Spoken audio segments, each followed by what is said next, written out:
प्रधानमंत्री डॉक्टर मनमोहन सिंह ने आज संसद के दोनों सदनों में देश की आर्थिक स्थिति पर बोलते हुए कहा कि अर्थव्यवस्था पर तमाम घरेलू कारणों के अलावा वैश्विक बाजारों में जारी उथल पुथल का भी असर हुआ है।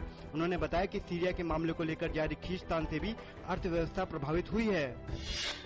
इससे पहले विपक्ष ने आर्थिक स्थिति के मुद्दे को सदन में उठाया और प्रधानमंत्री से देश के सम्मुख मौजूदा आर्थिक चुनौतियों के मामले पर जवाब की मांग की। बहुजन समाज पार्टी सुप्रीमो मायावती ने कहा कि देश में रुपए के गिरते लगातार स्तर के लिए सरकार की नीतियां जिम्मेदार हैं और सरकार को इसे रोकने के लिए युद्ध स्तर पर काम करना होगा। लोकसभा में खाद्य सुरक्षा विधेयक पर मुहर लगने के बाद अब यूपीए सरकार का ध्यान भूमि अधिग्रहण विधेयक पर है।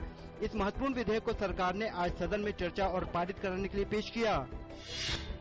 भाजपा अध्यक्ष राजनाथ सिंह ने लोकसभा में कहा कि सरकार जल्दबाजी में एक ऐसा विधेयक लेकर आई है जो कई मुद्दे पर चुप्पी साधे हुए है।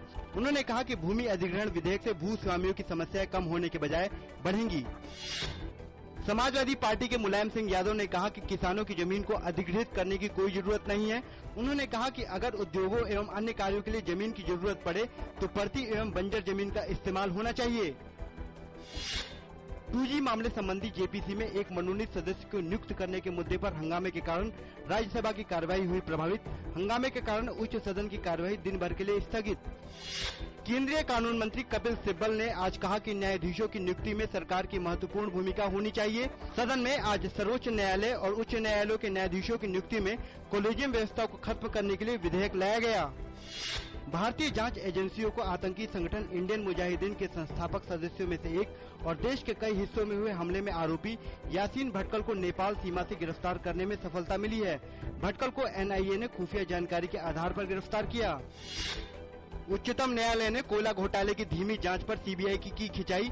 उच्चतम न्यायालय ने सीबीआई से कहा कि उसे इस घोटाले में कथित रूप से संलिप्त सभी 169 कंपनियों के खिलाफ जांच पूरी करने के लिए तेजी लानी होगी। सीबीआई ने 4-5 महीने में जांच पूरी कर लेने का दिया आश्वासन। तमिलनाडु की मुख्यमंत्री जयललिता ने आज अपने खिलाफ चल रहे आय से अधिक संपत्ति के मामले में कर्नाटक सरकार द्वारा विशेष सरकारी वकील को हटाए जाने के फैसले को सर्वोच्च न्यायालय में चुनौती दी है। मुख्य न्यायाधीश पी सदाशिवम की अगुवाई वाली पीठ ने याचिका मंजूर की। शेयर बाजार में देखी गई तेजी। सेंसेक्स आज 405 अंक के सुधार के साथ 18,401 अंक पर पहुंचा। वहीं नेशनल स्टॉक एक्सचेंज का निफ्टी 124 अंक सुधरकर 5,409 अंक पर हुआ बंद। आज हॉकी के जादूगर कहे जाने वाले मेजर ध्यानचंद का जन्मदिन है। उनका जन्मदिन खेल दिवस के रूप में मनाया जाता है। ध्यानचंद ने ओलंपिक खेलों में 101 गोल और अंतर्राष्ट्रीय खेलों में 300 गोल दागकर एक नायाब रिकॉर्ड बनाया है, जिसे आज तक कोई नहीं तोड़ सका है।